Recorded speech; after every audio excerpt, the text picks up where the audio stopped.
Sometimes ministry can feel like working in the kitchen, because you know the work's never done.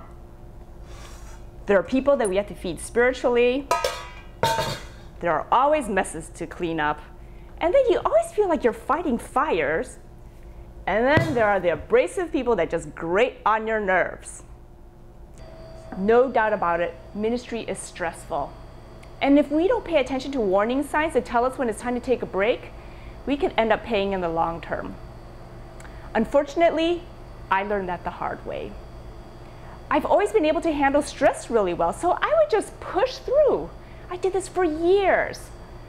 But then a few months ago, my body started doing some strange things. I was always tired and irritable, and I had trouble breathing, and I'd get random pain on my body. I even started developing some weird allergies, like when I went out into the sun, my skin would start to itch and feel like it was on fire. And because I was allergic to the sun, my husband started calling me his vampire. Well, I was in really bad shape. I couldn't get out of bed, and so I went to get checked out. To my surprise, I discovered I had all sorts of stress-related health issues and disorders. I had no idea, and I was told to take an immediate leave of absence for at least 3 months, and it's estimated it'll take at least a year for me to recover. So today, I'd like to go over some tools that can help you pay attention to warning signs so that you don't end up getting sidelined like I was. The first one is a thermometer.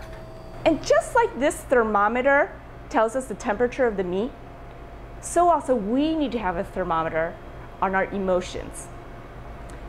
Sometimes you might feel like you're roasting the oven. The heat's going up, the pressure's increasing, and all these negative emotions and stress are weighing on you.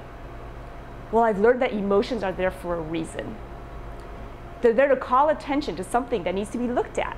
And if we try to repress or deny those emotions, that though they go underground, over time, they will manifest themselves, whether in depression or anxiety or health issues. I've also learned that we have hot buttons, where we respond to situations that are out of proportion to the circumstance. And usually these are because there's some kind of issue that needs to be looked at. Looking at these issues takes time. And a wise person once told me that every pastor needs a spiritual director and every pastor needs a therapist.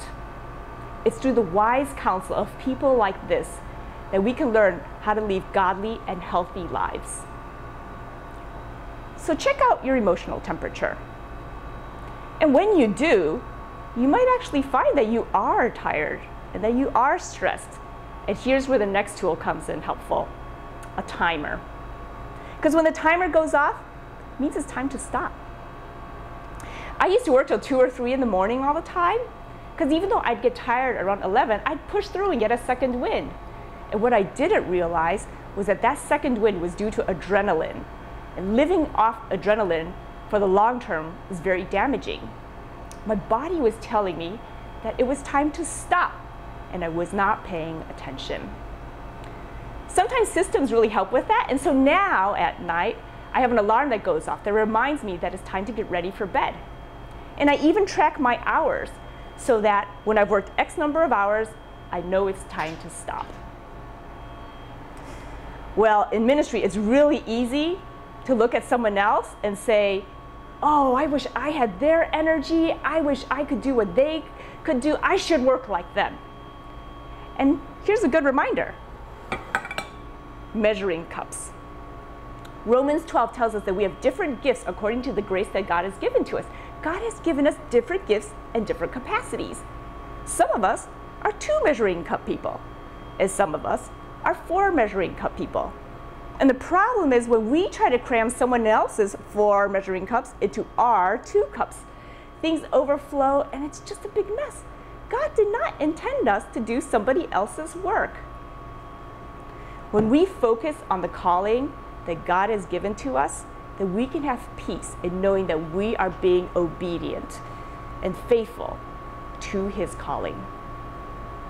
And so today I want to ask you, what are some of the warning signs that you need to pay attention to? Do you need to check your emotional temperature? Do you need to stop when the timer says it's time to stop? Or do you need to put in your measuring cup only what God has given you to do?